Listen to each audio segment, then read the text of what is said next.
As coisas principais que levam as pessoas à falência, em primeiro lugar, se questionar se quer usar o dinheiro como ferramenta para melhorar a vida ou como um placar para ser avaliado, a maioria nem está prestando atenção em você. Acho que ninguém poderia ter imaginado isso. Até mesmo as pessoas que leram antes e tivessem dito, ótimo livro, não imaginaram que ele se tornaria um dos livros de investimento mais vendidos de todos os tempos. Ninguém pensou isso, inclusive eu. Qual sua estratégia de investimento antes de ter tanto dinheiro comparada com agora? Simplifico ao máximo. Muitas pessoas pensam que nunca conseguirão ganhar suficiente. Como podemos mudar isso? Nossos cérebros nos sabotam para pensar que sempre estaremos falidos se não temos dinheiro agora? Eu acho que é. Bem-vindos de volta ao School of Greatness. Hoje nosso convidado é o Morgan Housel. Obrigado por me receber. Você lançou o livro O Mesmo de Sempre, um guia para o que não muda nunca. Estou ansioso para ler. E seu livro, A Psicologia Financeira, vendeu 4 milhões de cópias, certo? Nos últimos anos, sim. Eu queria te fazer uma pergunta sobre dinheiro e o futuro, para começar sobre ambos os livros, O Mesmo de Sempre e A Psicologia Financeira. Por que você acha que nossos cérebros nos sabotam para nos deixar sem dinheiro? Porque se baseando no passado histórico com nossas famílias e olhando para o futuro, muitas pessoas pensam que nunca conseguirão realmente ganhar dinheiro suficiente. Como podemos mudar isso? E por que, misteriosamente, nossos cérebros insistentemente nos sabotam para pensar que sempre estaremos sem dinheiro se não temos ele agora? Eu muito sobre isso, sobre a comparação e as expectativas, porque não existe como medir a riqueza. Não há como garantir que com X dólares tudo vai ficar bem. Tudo é relativo à pessoa ao seu lado. Quanto tem a ver com você? E com aquela pessoa? No mundo existem coisas que tendem a melhorar para a maioria das pessoas, não para todas, mas tendemos a ficar mais ricos ao longo das gerações. Se você se compara apenas com seus concorrentes, e se você fica mais rico e eles também, então você não saiu do lugar. Esse é o problema. É por isso que você deve olhar para a renda média ajustada pela inflação, que dobrou desde a geração dos nossos avós. Mas nós não nos sentimos melhor por isso, porque agora estamos morando em casas maiores, dirigindo carros melhores, mas nossos concorrentes também. Então, relativo a eles, não saímos do lugar. E você pode facilmente imaginar um mundo em que nossos netos estejam vivendo 2 vezes melhor que nós, mas eles também não vão se sentir melhor por isso. Isso tudo baseado na comparação. Tudo porque você está comparando. Faz sentido do ponto de vista evolutivo. Porque não importa quantos recursos você tenha, o que importa, na verdade, é ter mais que você e que o próximo.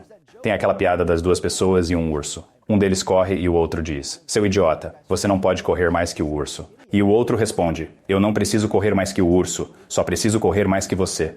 Uau! É assim com dinheiro também.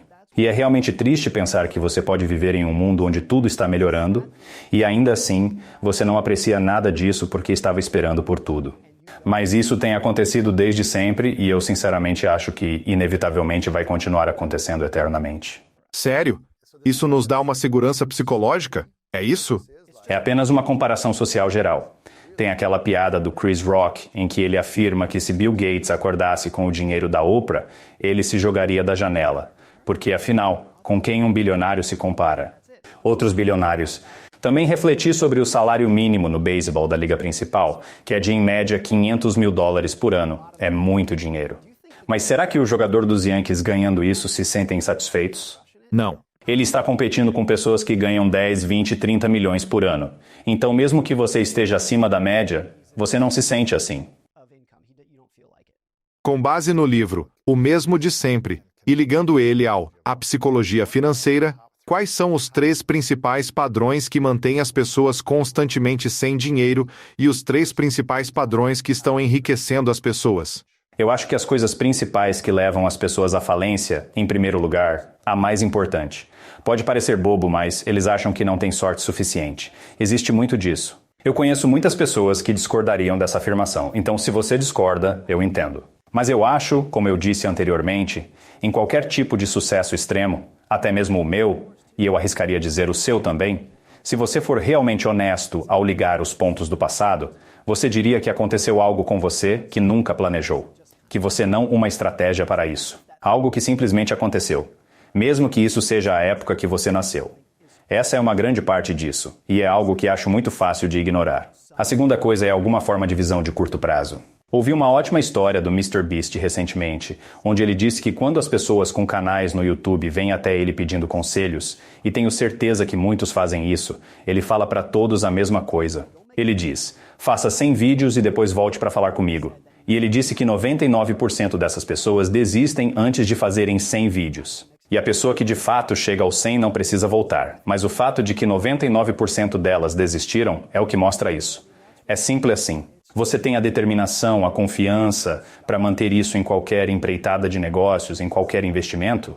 Você vai ser pago para suportar a incerteza e a dor. Mas a maioria das pessoas percebem que vão jogar a toalha antes do que pensavam. E está tudo bem. Eu não acho que seja algo para se envergonhar.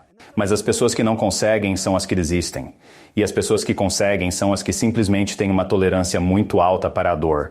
Eu também ouvi isso sobre os Navy SEALs, pessoas da Marinha dos Estados Unidos. Quando eles começam, você vê os caras grandes, fortes, com mais de 1,80 m e musculosos. E depois você vê os caras magros e pequenos que têm cerca de 1,70 m e são meio gordinhos. Não tem como saber de antemão qual daquelas pessoas vai conseguir, porque o que realmente vai ajudar você a conseguir, a chegar à linha de chegada, é apenas a sua tolerância à dor. Exatamente. E o cara magro pode ter uma tolerância incrível para a dor. Eu me lembro de quando o Obama encontrou os Navy SEALs que mataram o Bin Laden. Ele fez um comentário desses, eu fiquei espantado. Parecem pessoas comuns. Ele disse, metade deles poderiam ser diretores de escola. Exatamente. Mas a tolerância deles à dor era fora do comum, o que explica como chegaram tão longe. Acho que é uma ótima analogia para quem se destaca em negócios, investimentos ou qualquer carreira. Você mencionou sorte, visão de curto prazo e tolerância à dor? Sim, exatamente nessa ordem. É curioso você falar isso porque as pessoas sempre me procuram quando querem iniciar um podcast. Estou nesse ramo há uma década, e a pergunta recorrente é sobre o segredo do sucesso. Honestamente, minha estratégia foi manter uma presença constante, 3 vezes por semana, durante todos esses anos. Não sou tão esperto quanto muitos que conseguem fazer seus programas virarem super virais e obtêm todo esse sucesso rapidamente. Apenas mantenho essa constância e sempre tento melhorar, aprender e pesquisar. Porém, muitos param após 6 meses ou 2 anos. Querem crescer mais rápido do que estão crescendo e ficam desanimados, e eu sou do tipo que vai curtindo. Antes de escrever um livro, eu escrevi 3.500 postagens em blogs ao longo de 17 anos. Dessas 3.500, eu acho que 3.000 eram ruins. E eu admitia que eram ruins. Então a dor e a perseverança foram necessárias para chegar ao ponto em que pensei, é isso, acho que agora estou pronto para escrever um livro. 17 anos? 17 anos, sim. E eu provavelmente poderia ter escrito um livro após 5 anos, mas não seria bom como quando pensei, ok, após 17 anos escrevendo diariamente, eu estou pronto. Mesmo assim, o livro poderia ter vendido 5.000 cópias. Com certeza. É o que imaginávamos. Vejo muito isso em novos blogueiros. Eles dizem que começaram um blog, escreveram 2 posts que ninguém leu, então desistiram. E o que eu falo é porque você precisa escrever mais de 3.000. E aliás, se você conseguir manter isso, as pessoas vão te dizer todos os dias o quão idiota você é, o quão ruim você é como escritor, e você vai ter que morder o lábio e aguentar. Porque no primeiro ano, você não vai receber muitos elogios. Talvez algumas pessoas que são escritoras incríveis consigam viralizar ou algo assim, mas é muito raro. Às vezes você vai passar 1 ano sem ninguém assistir, ouvir ou ler. Talvez nenhum, talvez 10 anos. Exato. Talvez 10 anos. E você também pode não ser tão bom. Exato. Você precisa saber se possui a capacidade ou não. Como determinar o que é paciência e o que é teimosia? Sim. Algumas vezes vai ser, não, continue e você vai chegar lá. Em outras vezes pode ser, olha, isso não é para você, desista. Como sabemos disso? O benefício da retrospectiva traz uma boa maneira de saber. Houveram coisas na minha vida onde fui teimoso, não paciente. Olhando para trás, vejo que tive a paciência adequada em algumas situações, mas em outras, gostaria de ter desistido. Nossa! Antes, experimentei diferentes estilos de escrita. Morgan, você parece ser uma pessoa muito constante. 17 anos. Mais de 3.500 artigos que você investiu por 20 anos, da mesma forma que provavelmente tem tudo. Pagamentos automáticos acontecendo em vários lugares. Você parece organizado, estruturado, humilde, dá valor a princípios, família, relacionamentos, não tenta ser poderoso, ter status ou coisas assim. Qual é a sua maior fraqueza? Sou definitivamente um pensador do pior cenário possível, com certeza. Inclusive, esta semana, posso ficar bastante estressado e ansioso, o que acredito que aconteça com quase todos em algum grau. O meu é provavelmente um pouco acima da média, mas olhando para trás, eu diria ao meu eu de 20 anos. No final, tudo vai dar certo. Não vai ser fácil, não vai ser divertido o tempo todo, mas no final tudo vai dar certo. Quando paro para refletir e olho para trás, na maior parte da minha vida adulta, eu penso, cara, se eu pudesse, eu gostaria de ter relaxado um pouco mais. Sim. Como disse, nesta semana, eu acordei às 2 horas da manhã, preocupado. Até certo ponto, isso é bom, pois em um nível adequado de estresse serve como motivador. O estresse sinaliza, existe um problema. Como resolver? Como cortar o mal pela raiz? Então, um pouco é ótimo, mas claro que pode existir exagero. E essa é a minha fraqueza, fazer uma tempestade em um copo d'água. Além do estresse excessivo, qual é o seu maior arrependimento dos últimos 20 anos? Você pensa sobre ter deixado de lançar outro livro 5 anos atrás ou alguma oportunidade que você tenha perdido? Acho que não é nem profissionalmente, mas em certas situações sinto que poderia ter sido mais gentil com algumas pessoas e mais empático. É como se um amigo estivesse sofrendo e eu dissesse, sinto muito, agora engole o choro. Eu poderia ao menos ter ligado outra vez ou ajudado de alguma forma, abrindo caminhos para eles. Acho que esse é um arrependimento. E olhando para trás, muito disso é porque eu penso, o que te deixa mais orgulhoso na vida? Não é comprar coisas, pelo menos para mim, não é vender livros ou ganhar dinheiro. E você mencionou algo assim, eu estou ajudando as pessoas? Estou realmente fazendo algo que vale a pena no mundo? Eu usei meu tempo na Terra para deixar ela um pouco melhor do que quando a encontrei? Acho que se você olha para trás e percebe que poderia ter sido mais útil para mais pessoas, talvez arrependimento não seja a palavra certa. Porque na época eu não pretendia causar nenhum mal. Eu não fui maldoso com as pessoas, espero, mas poderia ter sido melhor. Acho que isso é importante. É uma preocupação onde você pensa, bom, vamos aprender com isso e tentar fazer melhor. Sim. Então, por mais que a gente ganhe mais dinheiro, como saímos dessa armadilha? Para começamos a sentir que temos o suficiente, que somos suficientes, que estamos ganhando o suficiente. Como fazemos isso ao invés de apenas nos compararmos com outras pessoas? Acho que existem 2 respostas para isso. Falando de forma geral, sobre a sociedade, nunca vamos conseguir. E é por isso que é tão louco, sempre foi assim e sempre será. Tudo é relativo em relação às outras pessoas. Olha, se fôssemos comparar a nós mesmos com uma família de 500 anos atrás que tinha 10 filhos, dos quais 8 morreram antes dos 2 anos, seja o que for, será que hoje temos menos sofrimento? Claro. Mas mesmo assim, comparando o quão bem estamos na nossa prosperidade, é relativo. Acredito que, individualmente, seja possível, é mais fácil dizer do que fazer, mas é viável perceber o jogo em andamento e se questionar se quer usar o dinheiro como ferramenta para melhorar a vida ou como um placar para ser avaliado? E, acredite, a maioria dessas pessoas sequer está prestando atenção em você para começar. Não é? Essa é uma grande parte disso. Tipo, você acorda toda manhã correndo o mais rápido que pode, apenas para impressionar estranhos que nem sequer estão pensando em você. Eles estão ocupados pensando neles mesmos. Eu acho que, uma vez que você identifica esse jogo, suas aspirações sociais podem diminuir, não ao zero. Porque todo mundo quer parecer bem, se encaixar com seus amigos e tudo mais, mas acho que isso pode diminuir. E sua vontade de se exibir realmente diminui. Eu recentemente ouvi essa frase incrível que um Toyota top de linha é um carro melhor do que um BMW de entrada, porque um Toyota top de linha está cheio de coisas que te fazem feliz. Assentos agradáveis, um bom sistema de som, um teto solar, seja lá o que for, o BMW de entrada é apenas para se gabar, certo? Fora isso, eu acho que você deve passar pela vida querendo o que seria o Toyota top de linha.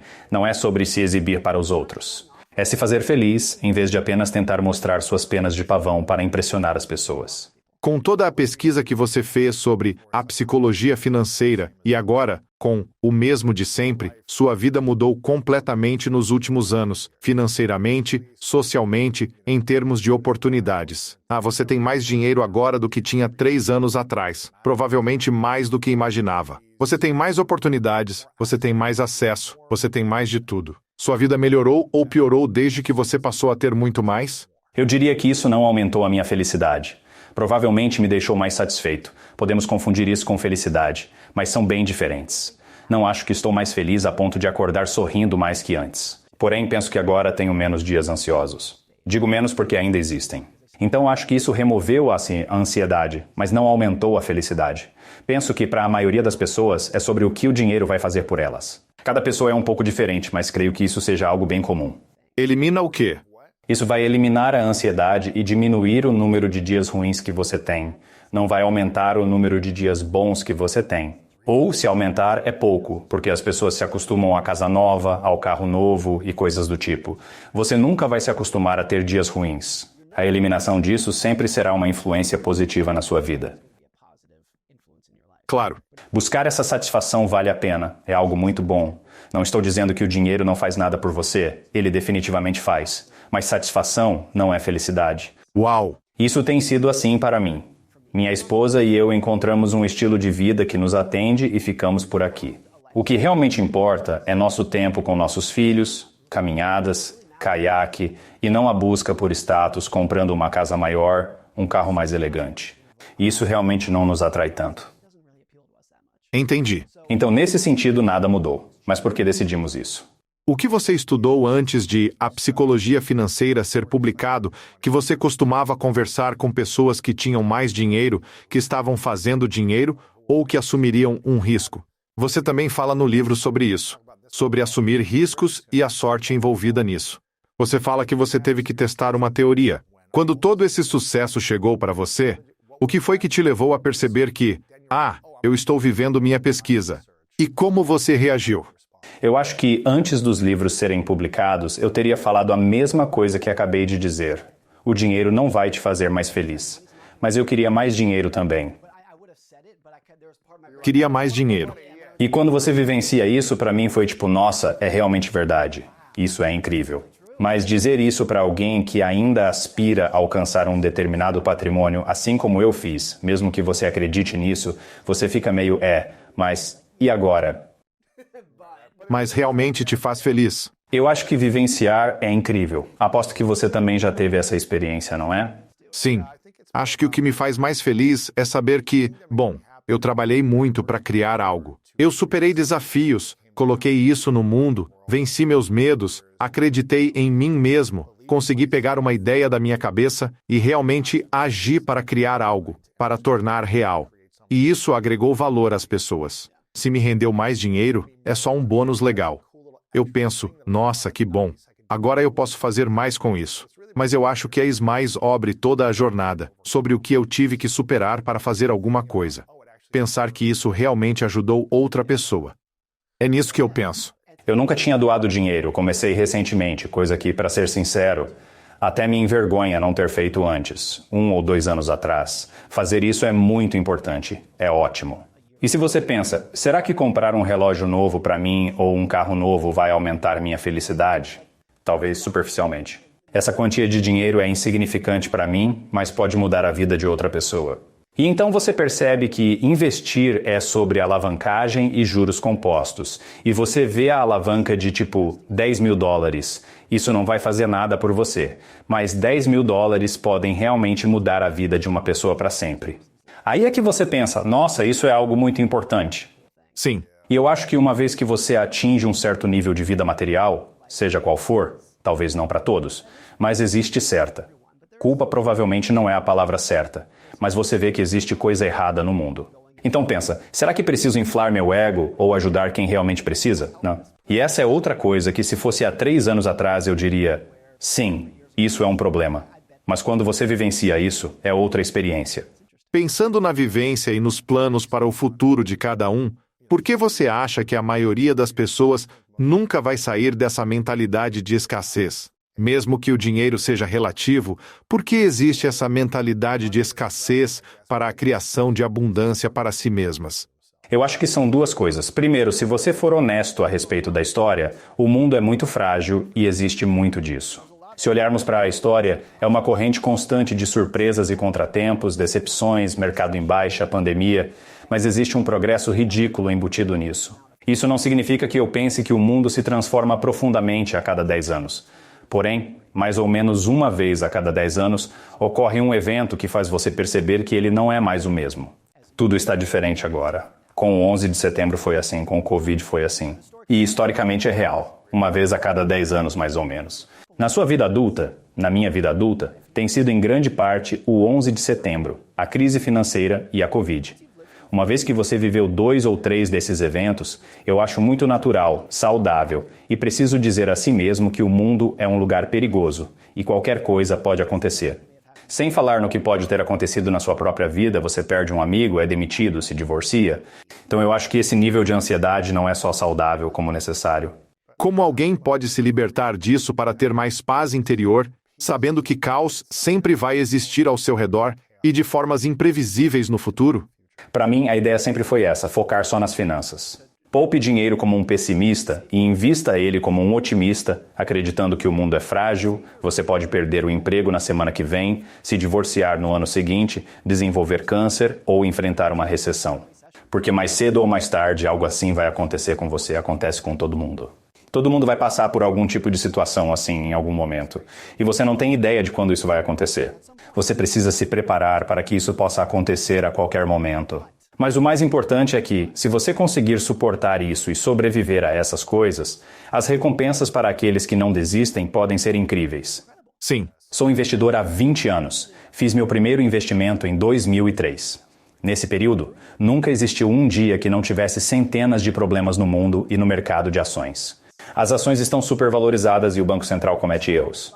O Congresso está uma bagunça e empresas fecham diariamente. Você mencionou isso. Durante esse tempo, o mercado de ações quadruplicou. E creio que isso se aplica a várias situações, inclusive a vida pessoal, a qualquer momento. A gente estava conversando, antes desta gravação, sobre as tensões nos negócios e dificuldades que enfrentamos. Todos os dias são assim.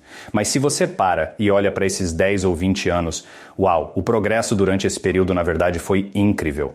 Sim, é engraçado. Meu sócio e eu, ontem ou talvez hoje de manhã, não me lembro bem, mas eu e ele estávamos chegando no prédio do escritório onde sempre gravamos este podcast. E o estacionamento aqui em Century City, que é em Los Angeles, é muito caro.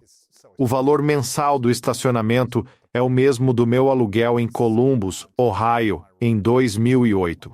Sim, o valor cobrado para estacionar neste prédio é exatamente o mesmo do meu aluguel mensal daquela época. Poderia até ser mais. Exatamente. E ele me falou, cara, olha como estão as coisas. Mais 15 anos atrás. Olhe para 2008, 2009 e agora, veja o quanto progrediu. Às vezes não percebemos o real progresso a menos que a gente olhe e se pergunte: onde eu estava 10 anos atrás? E agora? Sim. Principalmente financeiramente. Claro. Sam Misever mencionou que notícias ruins acontecem muito rápido, diferente das boas, que acontecem lentamente. Atentados como o 11 de setembro e a Covid surgiram em um dia. Você acorda e diz, como isso aconteceu? Quase todas as notícias boas são uma melhoria de 5 a 10% por ano. Agora, se fizer isso por 20 anos, você olha para trás e pensa, nossa, avançamos muito. Mas o que realmente chama a atenção é a notícia ruim que acontece muito rápido, porque está bem na sua frente. Assim, sua atenção se volta para isso, mesmo que no fundo exista essa incrível construção lenta do progresso. Qual foi a maior percepção com a pesquisa sobre o mesmo de sempre, relativa ao futuro, riscos, onde devemos focar nossa atenção? O primeiro capítulo do livro mostra quão frágil o mundo pode ser e como tudo na vida pessoal e na história está sempre por um fio.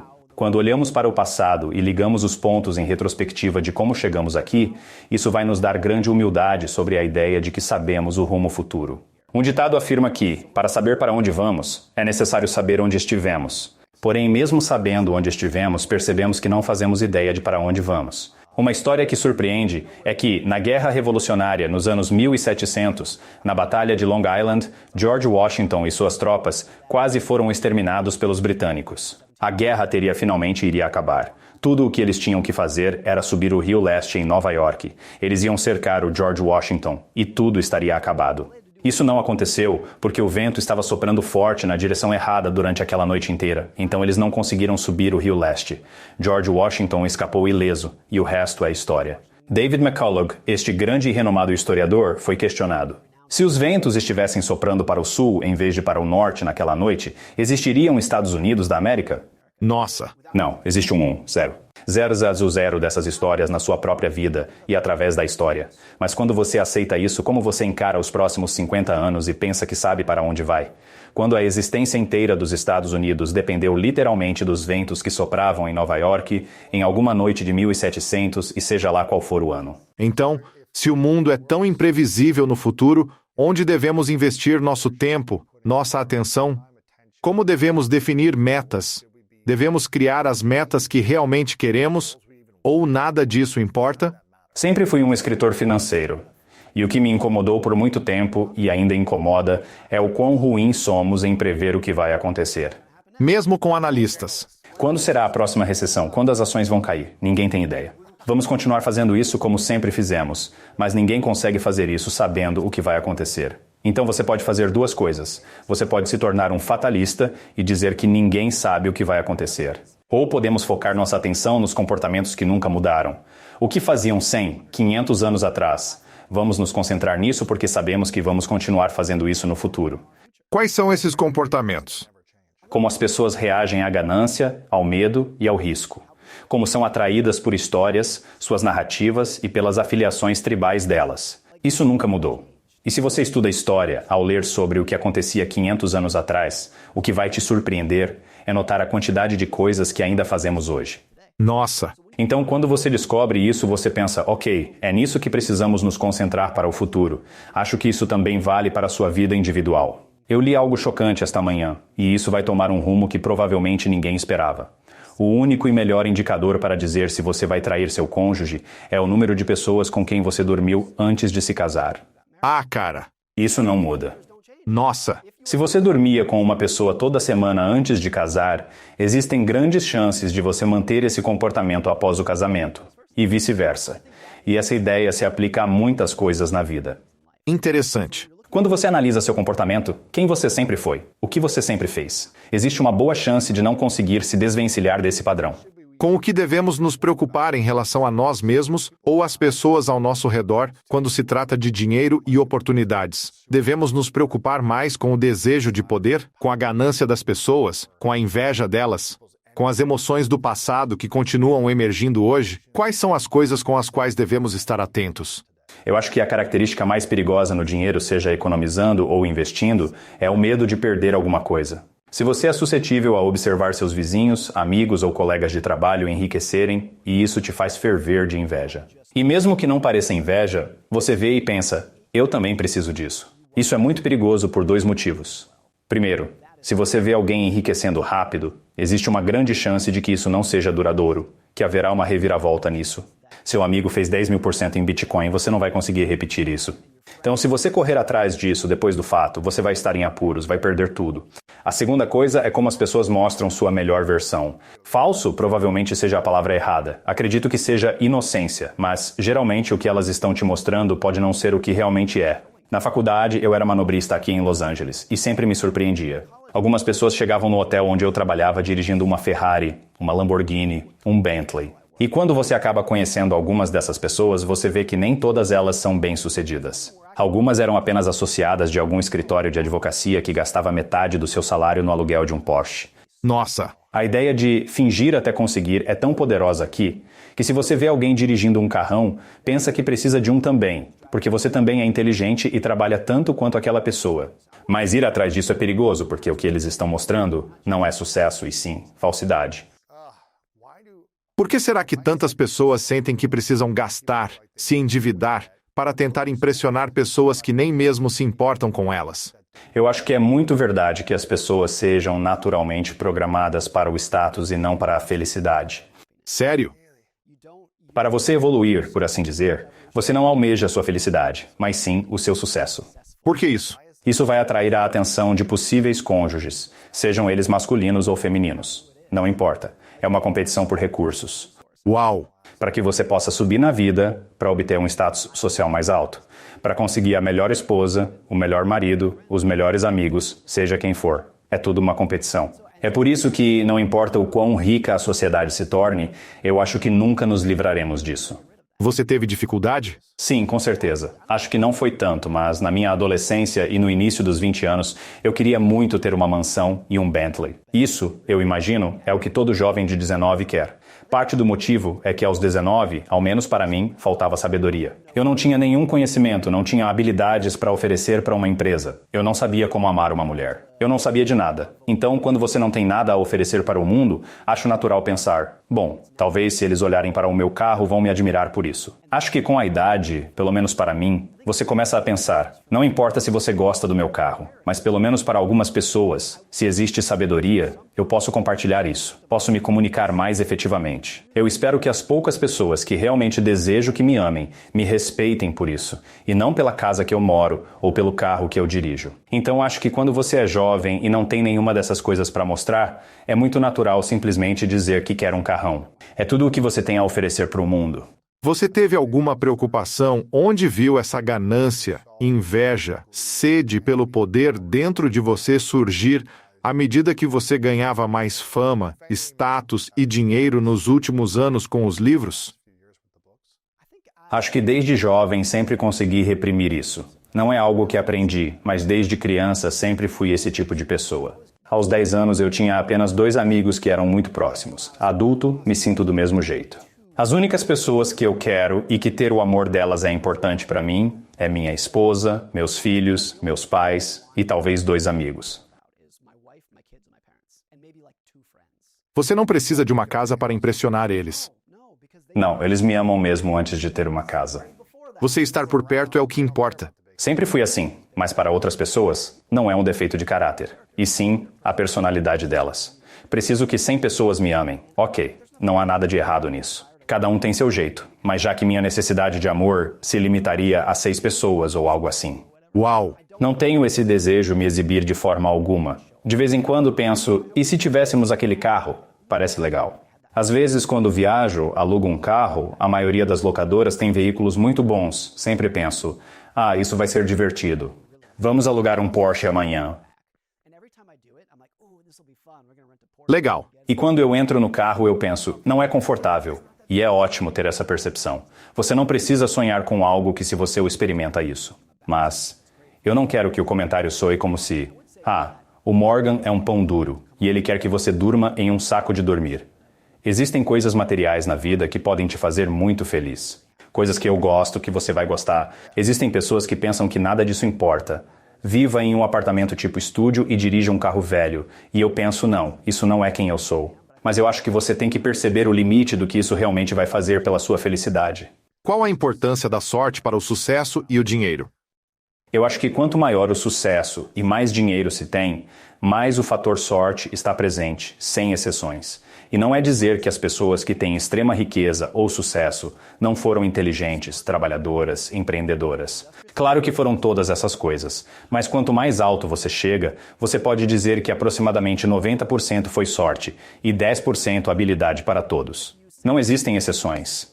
E mesmo se você disser algo extremamente simples sobre o Steve Jobs ter nascido nos Estados Unidos no meio do século XX, vamos fingir que, supondo que se Steve Jobs tivesse nascido em Camarões em 1650, ele teria sido tão bem-sucedido quanto foi? Claro que não. Então, mesmo que seja apenas isso, a sorte envolvida nisso é enorme. Agora, as coisas acontecem quando a sorte e uma quantidade incrível de habilidade se encontram ao mesmo tempo.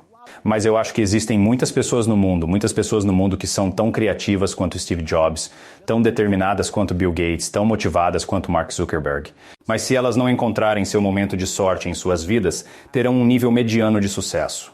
Não é? Acho que é sempre assim. Não é apenas preto no branco.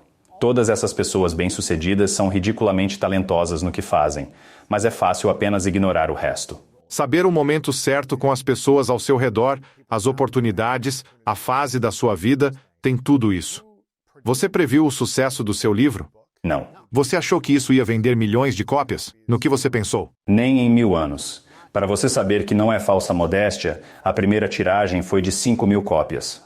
Nossa! Porque achamos que isso era o que ia ser vendido. Não imprimiríamos 5.000 cópias se soubéssemos que venderia 4 milhões.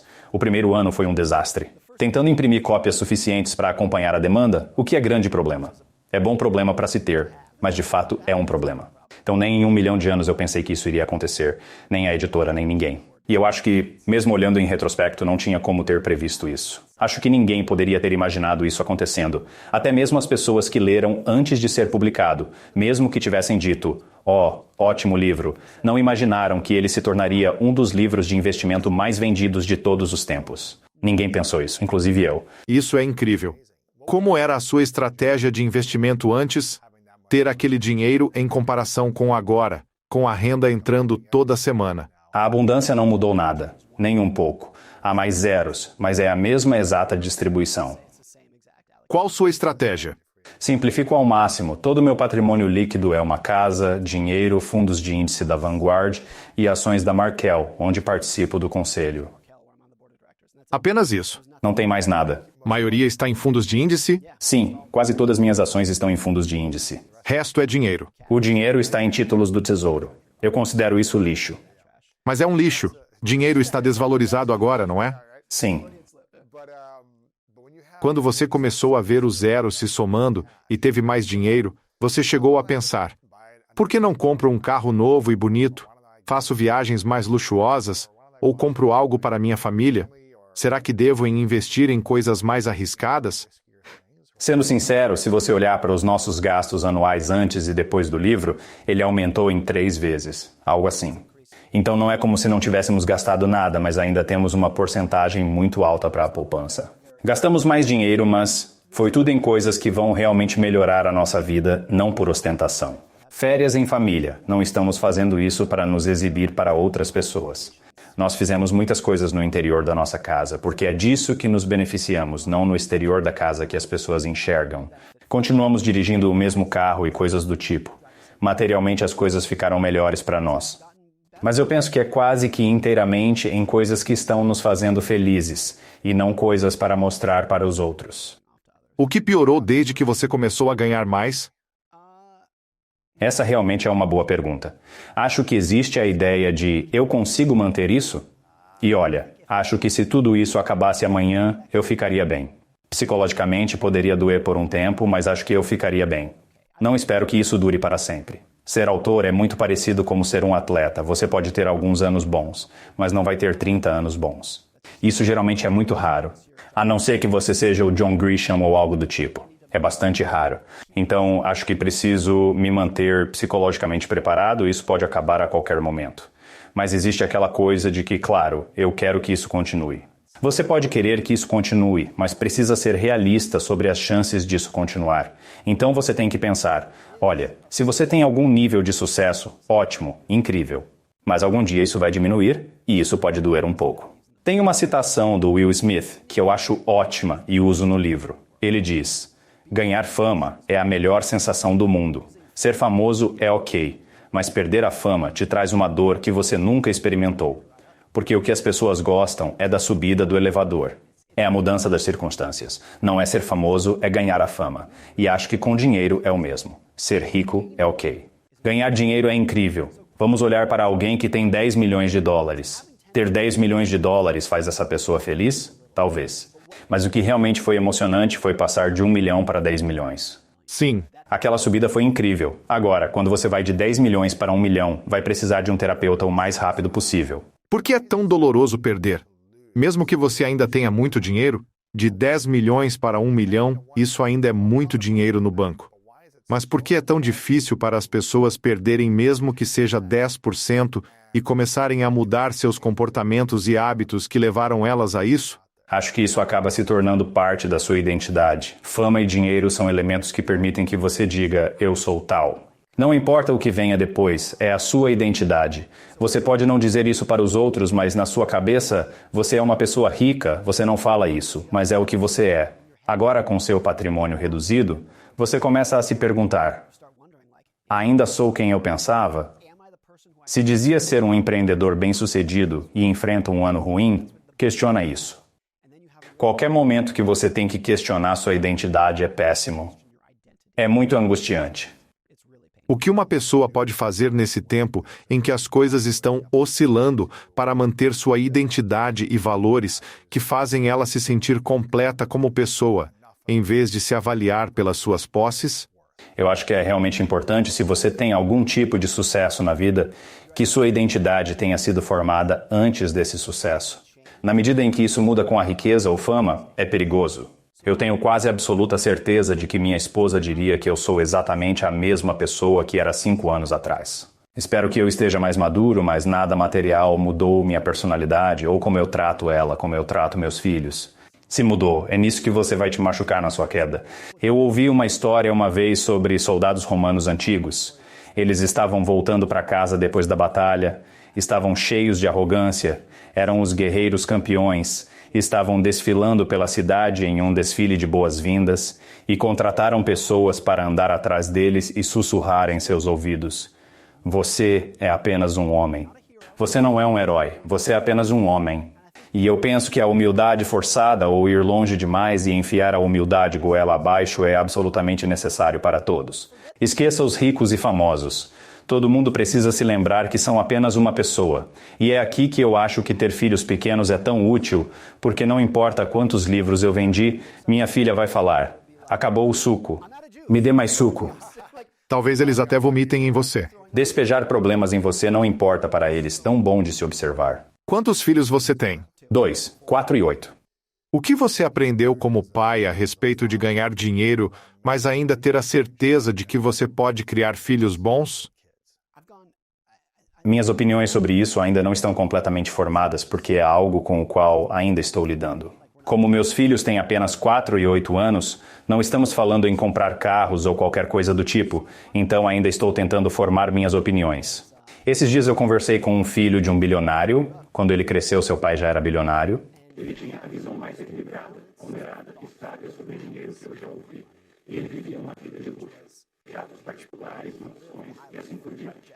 E isso não arruinou ele de verdade, nem seus irmãos. E ele disse que foi porque seus pais nunca deram tanta importância ao dinheiro.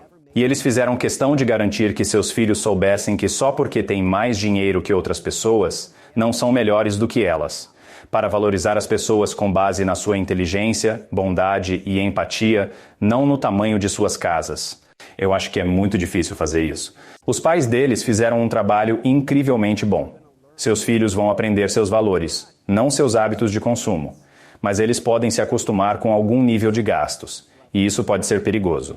Não é tão simples, mas eu acho que em grande parte eles vão aprender seus valores. E ele citou uma coisa: sempre que você vê um rico mimado, um garoto que não só tem muito dinheiro, mas é um pestinha, um mala, não é porque os pais estavam dando dinheiro para ele, é porque os pais não fizeram um bom trabalho ensinando valores. Eu fico dividido entre essa ideia de, se você quer criar filhos bem equilibrados, não dê dinheiro para eles, não mime, mas na verdade, podemos proporcionar uma vida boa para eles se nos esforçarmos ao máximo para garantir que os valores venham primeiro.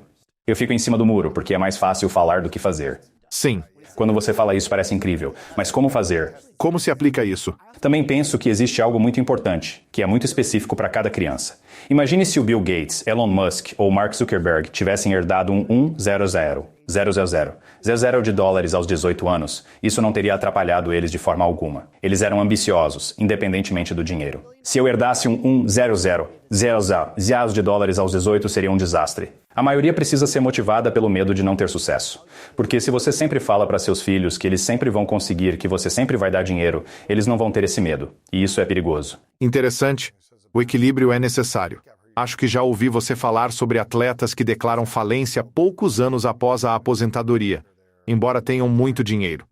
Também existem os ganhadores de loteria que cometem suicídio, passam por uma depressão ou perdem tudo em pouco tempo. O que realmente diferencia as pessoas que perdem todo o seu dinheiro daquelas que conseguem acumular muito, continuam ganhando dinheiro e sabem como manter isso? Para mim, enriquecer e se manter rico são habilidades distintas e muitas vezes negligenciadas. Geralmente vemos o dinheiro com uma única habilidade, mas ganhar muito dinheiro e mantê-lo por gerações são coisas diferentes. Ficar rico exige otimismo e riscos, além de autoconfiança para buscar sucesso. Preservar a riqueza é o oposto. É uma habilidade completamente contraditória. Você realmente precisa ser pessimista e paranoico a respeito disso. E ser otimista e pessimista ao mesmo tempo e fazer com que esses dois tipos de sentimentos coexistam é muito difícil, e não são muitas pessoas que conseguem fazer isso com sucesso. E você claramente vê isso nas estatísticas, como na conhecida lista da Forbes de bilionários. Ela tem uma rotatividade de cerca de 70% a cada década. Sério? Não por pessoas morrerem, mas pelo fato de estarem no topo e depois caírem por terra. Eles se expõem a muitos riscos? Que isso é o que eles mais fazem. Não é o único ponto, mas é esse tipo de personalidade que te faz perder tudo. Um bilionário nunca diz, tudo bem, isso é suficiente, e depois saca o dinheiro para investir em títulos municipais.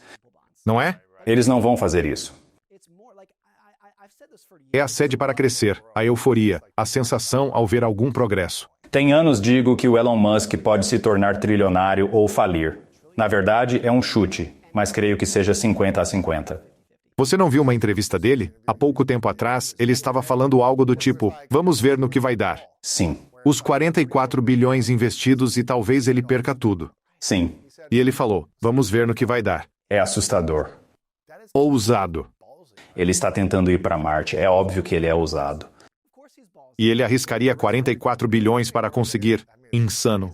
Posso estar errando nos números, mas quando ele vendeu sua primeira empresa, na década de 90, e pegou o dinheiro do PayPal, acho que ele ficou com cerca de 300 milhões de dólares. Investiu aproximadamente 295 milhões de dólares na Tesla e SpaceX. A probabilidade de falência das duas era cerca de 99%. E ele provavelmente estava de acordo com isso. Alguém com essa mentalidade, aos 30 anos, com 300 milhões, eu teria colocado em títulos municipais e iria para a praia. 290 nos títulos, 10 milhões para aproveitar um pouco. Essa é a minha personalidade. A dele não é assim. O mesmo com Bill Gates, Steve Jobs.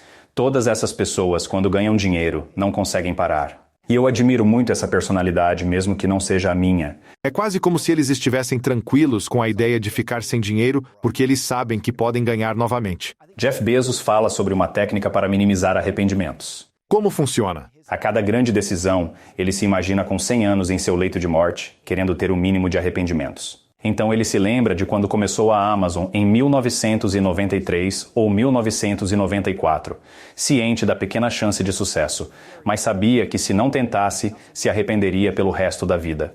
Se tentasse e falhasse, não se arrependeria. Não tentando, lamentaria para sempre. Agora, falando de mim, eu não sou assim. Acho que com a minha personalidade, se eu largasse meu emprego, conseguisse 10 milhões de dólares com dinheiro dos meus amigos e familiares, começasse um negócio e ele falhasse, eu ficaria destruído. Sério? Eu acho que ficaria arrasado. Mas está tudo bem. Acho que se você apenas aceitar a personalidade que tem. Por exemplo, eu não sou um empreendedor. Mas eu realmente admiro e estou feliz que existam pessoas assim, e existem muitas. Muita pressão. Sim, mas voltando ao ponto principal. Esse é o tipo de personalidade que quase nunca sabe a hora de parar. Existem alguns exemplos. Bill Gates é o melhor exemplo de alguém que foi capaz de assumir riscos absolutamente estratosféricos e, ao mesmo tempo, por outro lado, ser muito conservador no que ele estava fazendo financeiramente.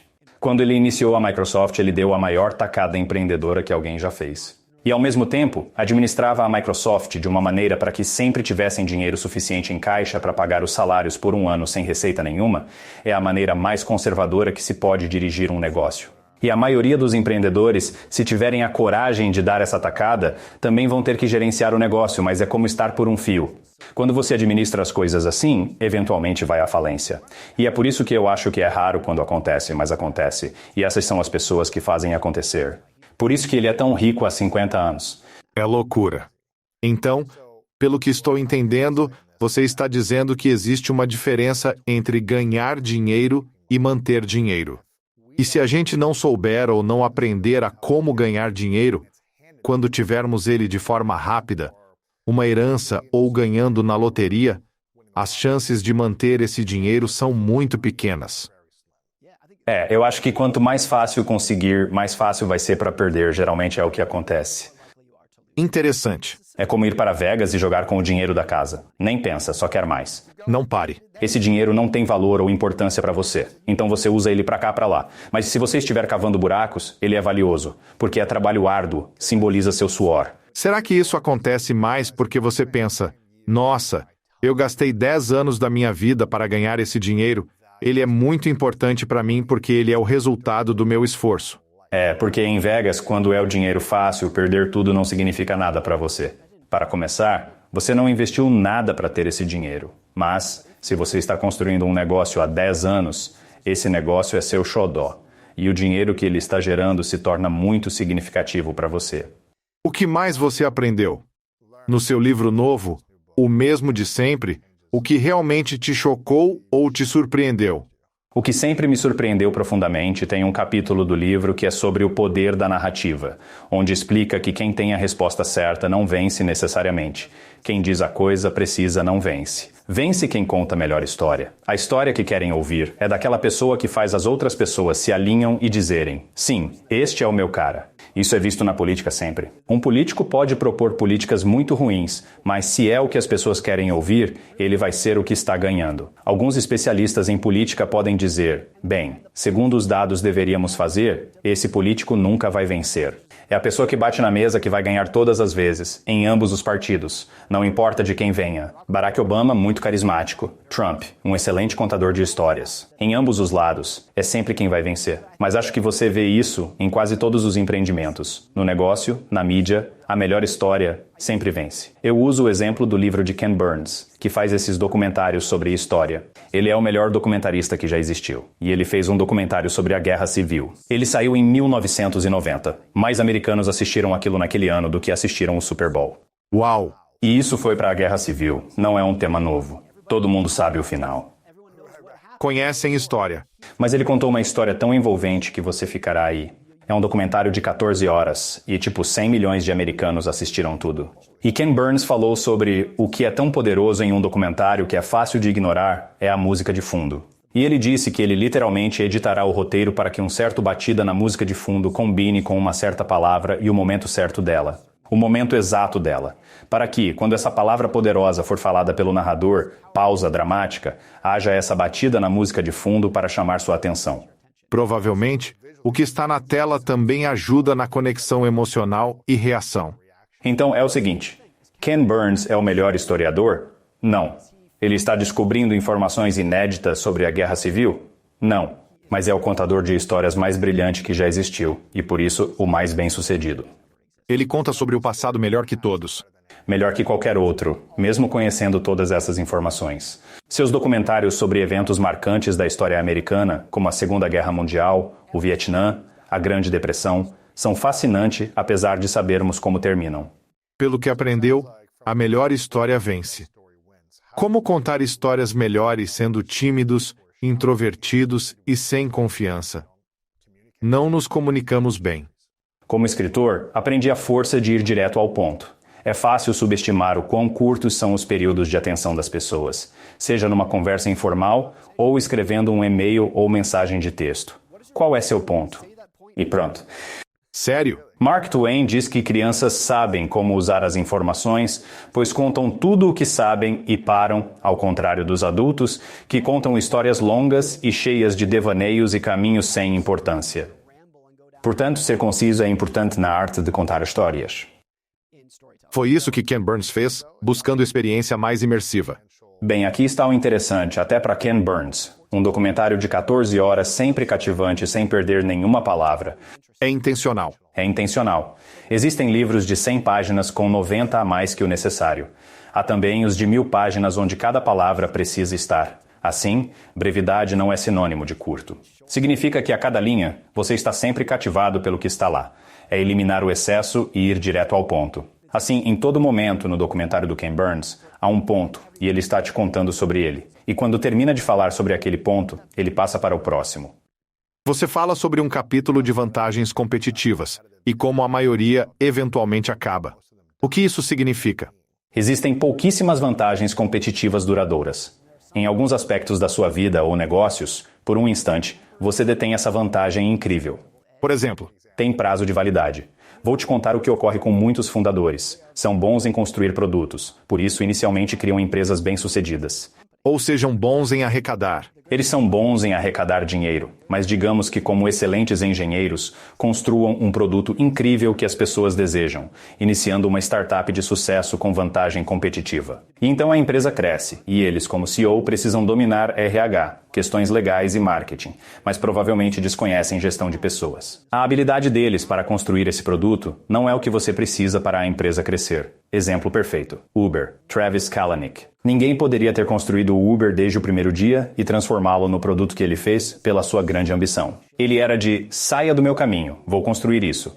Não havia pior CEO para o Uber uma vez que se tornou uma boa empresa. E esse é um exemplo extremo, mas isso acontece muito com vantagem competitiva. É o mesmo que ganhar e manter dinheiro. Algumas pessoas conseguem. Bill Gates liderou a Microsoft por 35 anos. Começou, construiu. Isso é raro. Então creio que muitas empresas são assim e não sabem disso porque o CEO, seu ego e orgulho, pensam, sou o líder desta empresa, e não veem os defeitos do próprio projeto. Isso é meu. Existe uma história alternativa. Não tenho certeza de que isso seria verdade mesmo com uma máquina do tempo. Mas suponhamos que Steve Jobs não morreu em 2011 e ainda liderasse a Apple hoje. Realmente penso que há argumentos de que Tim Cook foi o líder necessário para a Apple nos últimos 10 anos. Ao invés do gênio visionário e excêntrico que Jobs era, eles precisavam de alguém para manter tudo funcionando eficiente e pontualmente, como Tim Cook. Mesmo com mais humildade nos últimos 5 a 8 anos, ciente de ter machucado pessoas e com a doença, Steve Jobs começava a se tornar mais compassivo, ou pelo menos era o que parecia. Eu ainda acho que isso é o que fez a Apple ser bem-sucedida. Não é um defeito, mas sua habilidade de dizer não, vamos fazer do meu jeito, não do controlador ou dos fanáticos por números. Não me importo com seu pensamento ou sentimentos. Isso tornou um sucesso, mas poderia-se argumentar que, com a Apple valendo 3 trilhões de dólares, precisava mesmo de um operador como Tim Cook. Sim. Então, mesmo naquele exemplo, o que te fez bem-sucedido inicialmente, em algum momento, terá que deixar para trás. Isso é loucura. Acredito que isso seja verdade para ambos. O que nos trouxe até aqui pode não ser a habilidade para nos levar adiante pelos próximos 10 anos. Qual coisa que você acha que vai precisar para superar obstáculos na próxima década? Quando era escritor iniciante e tentava construir um público, podia arriscar mais, pois as pessoas eram tolerantes. Nos primeiros dias, experimentava com diferentes vozes, formatos, e se escrevesse assim ou assado. Mas se fizesse agora, prejudicaria mais minha imagem do que antes. Curiosamente, as pessoas eram muito mais tolerantes antigamente, parece. Estão habituados com você escrever e querem continuar. Eles querem um produto consistente. A melhor definição de marca é consistência. Então, quando você não tem uma marca, pode-se jogar na parede para ver se cola. Tendo uma marca não é possível, e eu acho que muitos autores, artistas, músicos fazem isso agora. Alguns conseguiram realizar com sucesso. Taylor Swift fez a transição do country para o pop sem falhas. Mas outras pessoas... Eu estou tentando pensar em um músico. Ah, sabe o que é um bom exemplo disso? Offspring, a melhor banda de punk da época, se tornou pop. E eu acho que 80% dos fãs deles disseram, não é para mim. Não é para mim. Uau! Então acho que a experimentação que te fez ter sucesso pode te prejudicar se não for cuidadoso. Nossa! Então qual é o seu medo de seguir em frente com este livro, outros livros que você vai escrever? Você tem algum medo ou insegurança em relação ao futuro do seu trabalho?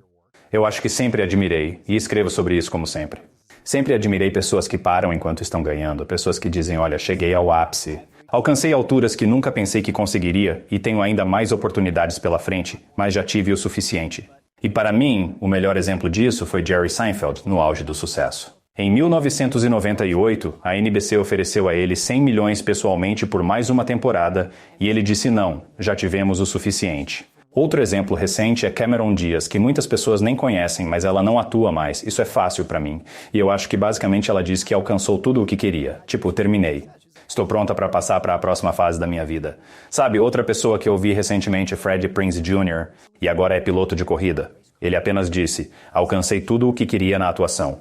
Vou partir para outra coisa. E eu acho que você poderia contrastar isso com pessoas que insistem em continuar mesmo quando não são mais bem-vindos. O melhor exemplo disso são Os Simpsons, que foi o melhor programa. Incrível na minha infância. Era muito legal. Eles ainda fazem novos episódios e, pelo que parece, são ruins. Sério? Então é nisso que eles estão agarrando. Eles se agarram por tempo demais. Compare com Seinfeld. Imagine se ele continuasse por mais 10 anos e a qualidade declinasse. Isso também ocorre com Friends, quando eles param. Desistiram. Estavam no auge. Sim. Então eu realmente espero poder fazer isso. Espero não me prolongar demais, cara. É um tanto triste. Mas como o Ted Lasso? Não sei. Você viu esse show? Foram 3 temporadas. Certo, sempre falo do último. Triste é triste. Eu fiquei tipo, esse é um show tão bom. Se você é produtor e quer deixar seu público com um sentimento, é triste por ter acabado. Creio ser difícil aceitar, mas acho que é verdade. Especialmente quando tem uma grande audiência, pode ganhar mais dinheiro, inspirar e alcançar mais pessoas. Sim. Isso é algo bom, diminuir o seu potencial? Sim. Eu acho que isso vai te deixar mais feliz, por poder olhar para trás e pensar, eu conquistei algo grande, em vez de dizer, eu conquistei algo grande, mas a realidade me alcançou e eu não consigo mais fazer isso, e fui forçado a desistir. Ao invés de sair nos meus próprios termos, imagine, por exemplo, o Jerry Seinfeld desistindo nos termos dele, em vez de correr o risco de ser cancelado 10 anos mais tarde, e o que isso teria feito com a própria identidade dele. Simplesmente as pessoas não assistem mais. Sim, então eu acho que sair Dave Chappelle também é parecido. é menos questão de sair por cima do que nos próprios termos. Interessante. Como se relaciona com você? O que acha? Espero meio que ter um plano para isso, para quando escrever outro livro no futuro, isso já esteja meio que planejado. Eu poderia dizer, tipo, é isso, acabei. Sério? Concordo plenamente. Pode ser 3. Sim. Sério? E quero fazer um esforço extra, portanto, para dizer que minha identidade não é como autor, é minha profissão e uma paixão. Mas minha verdadeira identidade é ser pai, marido, amigo. Isso é o que me define. Uau! E que eu nunca vou desistir, mas já que essa é a minha identidade, estou tranquilo deixando tudo o resto de lado. Então qual é o seu propósito? Pai, marido, amigo. É só isso? Isso é incrível. Eu sei que é meio clichê dizer isso, mas de que adianta a sua carreira se você não conhece seus filhos? Não existe um mundo onde seja possível ter grande intimidade e relação com seu cônjuge, filhos e amigos, estar presente e ter tempo, e ainda um propósito diverso para usar seus talentos e habilidades em benefício de pessoas ou comunidade? E eu acho que alguém como Seinfeld fez isso. Ele deixou o programa, mas continua fazendo stand-up. Ele começou outro show, Comedians in Cars Getting Coffee. Então, ainda está na sua praia. Mas no seu auge, ele soube parar. Você pode escrever outro livro. Não acho que existirá um mundo onde definitivamente escreverei outro livro, mas escrever mais 10? Acho que não. E agora estou realmente orgulhoso disso. Admiro alguém como John Grisham, que escreveu 70 livros ou algo assim. Fico feliz que essas pessoas existam, mas penso que, olhando para trás na minha vida, ficaria muito feliz e satisfeito de poder dizer: eu tinha isso. Dediquei-me totalmente, parei nos meus próprios termos e depois dediquei minha vida ao que era o meu propósito. Uau! E não consigo imaginar um mundo no qual nunca estaria escrevendo, mas fazendo isso. De diferentes maneiras. Nota 10, eu acho, é uma série limitada para mim. Você trabalha como freelancer, no seu blog, eventualmente escrevendo para o New York Times ou criando outros conteúdos que desejar. Certo? Essa parece ser a visão para você nos próximos 10 anos, pelo que parece. Lembro de ter visto Liz Gilbert. Não sei se você não está familiarizado com Liz Gilbert. Comer, rezar, amar. E não consigo lembrar se foi uma palestra TED ou algum vídeo onde ela falou sobre como, em sua mente, ela percebeu que seu maior sucesso provavelmente ficou para trás, e que vender outro livro com 10 a 20 milhões de cópias no futuro é altamente improvável. E como ela conseguiu entender isso, como as pessoas se preparam para ter sucesso e percebem que o sucesso nem sempre vai continuar crescendo até você morrer. Bem, diria que, para mim, é certamente verdade quanto à psicologia financeira. As chances de eu superar isso são baixíssimas, não nulas, mas muito baixas. Acho que me conformei. E se você pode dizer, se esse é o maior problema na sua carreira, que é ser bem-sucedido demais quando jovem, por favor, ficará bem. Mas isso pode doer um pouco. Muitos famosos jovens acabam tendo uma vida adulta problemática. Atores, estrelas, Michael Jackson, famoso desde os 5 anos. Sua vida, um desastre completo. Creio que muitos astros mirins são assim. Desde a infância, se todos, incluindo adultos, reverenciarem você, tratando-o diferentemente, penso que isso é uma doença mental da qual nunca se recupera. Certamente há contra-exemplos, mas são poucos. É definitivamente algo realmente difícil. Certo. E então acho que, se sua identidade não é sua carreira, eu faço questão de demonstrar isso. E também é possível que, uma vez que eu tente recuar, percebo que dói mais do que eu imaginava. Meu pai foi médico por 25 anos, se aposentou e cerca de 6 meses depois disse que queria voltar a trabalhar meio período e em uma forma diferente de medicina. Mas ele disse que ser médico era sua identidade, e quando se aposentou e acordou na manhã seguinte dizendo, não sou mais médico, ele disse que não gostava disso. Então acho que é possível que essa visão que tenho de me retirar vai ser mais fácil falar do que fazer. Sim, e acredito que se ganha muito valor ao criar algo que impacta e inspira outras pessoas. Então, se focar só na sua família imediata, pode haver alegria limitada nisso, certo? Sim, com certeza. Então é importante. Mas também, se eu penso no que realmente me traz muita alegria na vida, são minha família e amigos. É isso aí. Mas eu amo escrever, amo pesquisar, eu realmente amo. Não parece um trabalho para mim, eu realmente adoro. Mas perde completamente significado quando comparado à alegria que eu obteria de outras coisas na vida, cara. E há tantas pessoas que eu admiro e considero heróis pela sua profissão. E você olha o que esse foco exclusivo fez com a vida pessoal deles. E novamente, estou feliz que eles existam, mas eu nunca desejaria isso para mim. Certo. Tipo, nomeie qualquer negócio, investidor, celebridade. A razão do sucesso deles é porque se dedicaram 24 horas por 7 dias da semana à carreira, o que significava que não tinham tempo para os filhos ou o cônjuge. Então eu escrevi outro dia, entre os 10 homens mais ricos do mundo, há um total de 13 divórcios acumulados. E eu acho que 7 dos 10 se divorciaram pelo menos uma vez. Agora, é uma amostra pequena. Tipo, não sei o quanto estamos tirando daqui, mas eu acho que há verdade no fato de que eles são bem-sucedidos porque colocaram tudo em seus negócios à custa de tudo o resto. Sim, importar-se com os outros, estar presente e disponível. Arrependo-me por minimizar o tempo com meus filhos, concentrado em ganhar dinheiro, à beira da morte. Tenho 1 bilhão, mas meus filhos não me amam. Certo. Vi alguém entre 70 e 80 anos, um empresário de sucesso, possivelmente valendo centenas de milhões. Não recordo seu patrimônio, mas alguém indagou sua definição de sucesso. E ele respondeu sinceramente: meus filhos ainda querendo passar tempo comigo como adultos por vontade própria, não simplesmente porque tenho dinheiro, mas porque realmente gostam de mim. Porque gostam de você. Eu acho que eu me arrependeria da vida se eu tivesse filhos e eles não quisessem passar tempo comigo quando fossem adultos. Sim. Seus filhos não respeitam nem admiram sua sabedoria, amor e devoção. É disso que estamos falando, certo? Completamente. Warren Buffett diz que sucesso é quando quem você deseja que te ame realmente te ama. Então, como disse antes, quero que minha esposa, filhos e pais me amem. Se eles me amam, eu fiz 9 das 10 na minha lista da vida que eu preciso. Se eles não amam, nada mais vai importar. Estou animado com seus livros, mas o mais recente, o mesmo de sempre, oferece insights sobre muitas coisas neste mundo. As pessoas precisam dar uma olhada. É uma história sobre o imutável em um mundo que sempre muda. E eu acho que as pessoas estão sempre tentando prever o futuro e planejar melhor. Mas o que você falou é, realmente olhar para a história e ver o que vimos no passado, o que pode nos dar alguns insights. Mas ainda vamos ser muito imprevisíveis no futuro. Sempre. Há uma citação de Voltaire que eu uso no começo do livro que é: a história nunca se repete, mas o homem sempre se repete.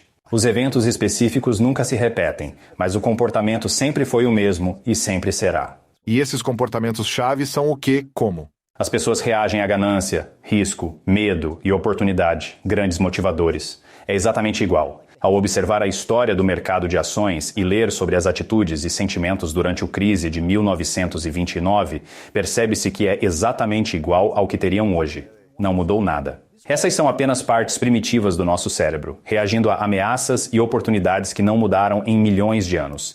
É a essência de quem somos. Durante a Covid, um evento diferente, todo o papel higiênico do supermercado esgotou.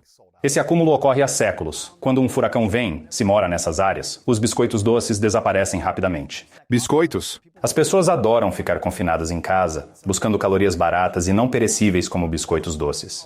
Isso sempre acontece, como se tornou quase um meme quando há um furacão, as prateleiras de biscoito ficam vazias. Loucura. Sempre teve coisas estranhas, acho que assim será. Há mais alguma coisa que tenhamos perdido hoje? Eu acho que a maior coisa nos meus 2 livros são 2 grandes aprendizados. Um é um apelo pela humildade na vida individual e no nível da sociedade. Como parar de fingir que você sabe o que vai acontecer no futuro. Porque não sabe. Eu não sei. Você não sabe. Ninguém sabe. O outro é um apelo para olhar para dentro, ao perceber que a solução financeira certa, a solução de carreira certa para você, vai ser diferente da que é para mim e vice-versa. Não porque discordamos um do outro, mas porque somos pessoas diferentes. Sim. Não há uma solução única para todos em quase nada na vida. Você deve gastar tempo se observando para descobrir quem é e o que quer, e para jogar seu jogo. Uau! O que verá no espelho ao finalizar este ano, refletindo sobre mudanças para o próximo? Acho que vou me olhar no espelho e dizer que dei tudo de mim. Eu dei o meu melhor. Nem sempre foi perfeito. Não fiz sempre a coisa certa, mas o possível e o impossível, e estou bastante orgulhoso disso. E percebi esse ano que talvez tenha sido um pouco pesado demais. Foi provavelmente muito. Viajei demais. Palestrei em muitas conferências. Passei tempo longe dos meus filhos. Apenas no voo para cá esta manhã, eu estava vendo vídeos antigos deles de um ano atrás. E todo pai vai se identificar. Estou chocado com o quanto cresceram. E penso, quanto tempo estive ausente no último ano? Período em que cresceram cerca de 15 centímetros. Suas vozes mudaram e estão diferentes. Isso realmente me deixou triste. Então acho que é saudável perceber que quero ser ambicioso na carreira, mas talvez tenha sido demais. Obtive lições valiosas para ser pai. É bom conhecer tais coisas, um guia do imutável. Adquira uma ou duas cópias, dê uma a um amigo. Onde podemos seguir e apoiar você online? Passo a maior parte do tempo no Twitter para o bem ou o mal. Esse é meu vício. Esta como Morgan Housel. Legal. Eu também tenho um aspirante a podcast chamado Morgan Housel Podcast. Ainda estou explorando, experimentando. Não tenho um estúdio tão grandioso quanto este. Você não precisa, você sabe. Você está trabalhando melhor do que eu. Estou começando, né? Divertido. É muito divertido e bom. Vamos nos certificar de conferir e vincular isso. Eu tenho duas perguntas finais para você. Antes de fazê-las, quero reconhecer seus valores, Morgan. Muitas pessoas que obtêm sucesso repentino, que levou mais de 17 anos construindo todos os dias, tendem a perder seus valores. Portanto, eu realmente valorizo seu compromisso com as suas bases. Obrigado.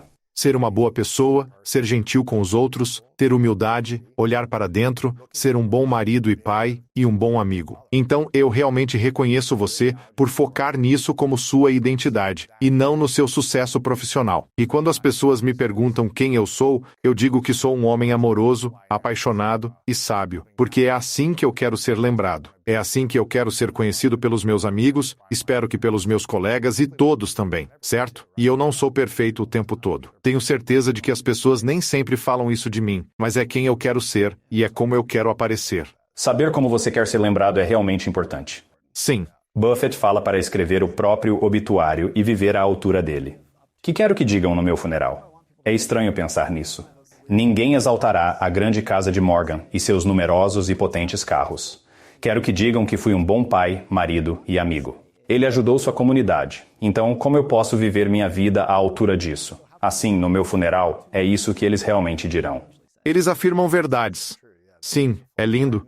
Reconheço isso em você e acho incrível você viver assim com tanto sucesso. Obrigado. Estas são as últimas duas questões chamadas 3 verdades. Imagine um cenário hipotético. Você pode viver quanto quiser, porém é seu derradeiro dia na Terra.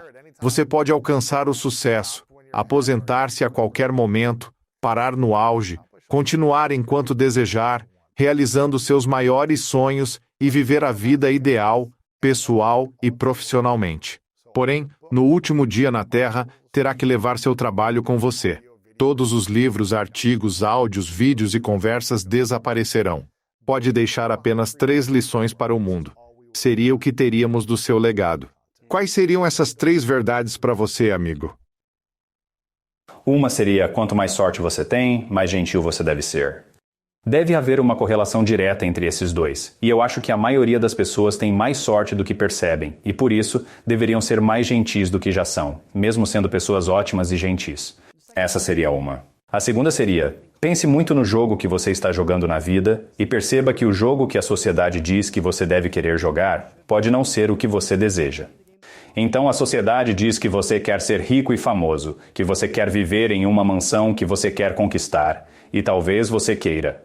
Não estou dizendo que essas são coisas ruins, mas você realmente tem que ser introspectivo e dizer: qual é o meu jogo? Definir o jogo que estou jogando. E perceber que os jogos são muito diferentes para outras pessoas. A outra seria: é bom ter pessoas na vida que você não quer decepcionar. É bom ter amigos bem próximos, uma família muito próxima, que são eles que te empurram para ser a melhor pessoa que você pode ser.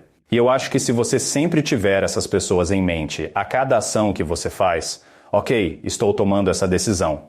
Isso decepcionaria essa pessoa na minha vida que eu quero que me ame?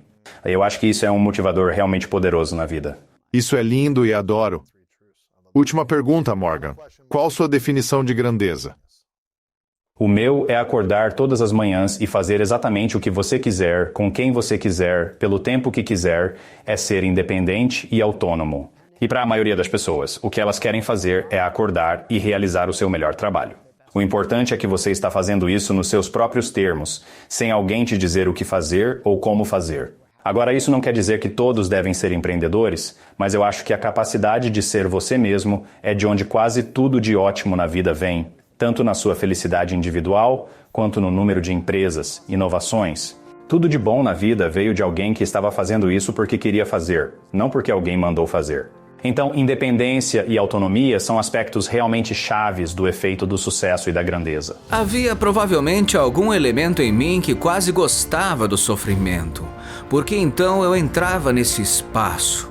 Quando você perguntou como eu me sentia, obtendo os primeiros $20 mil por mês, minha meta era ganhar tanto quanto meu pai.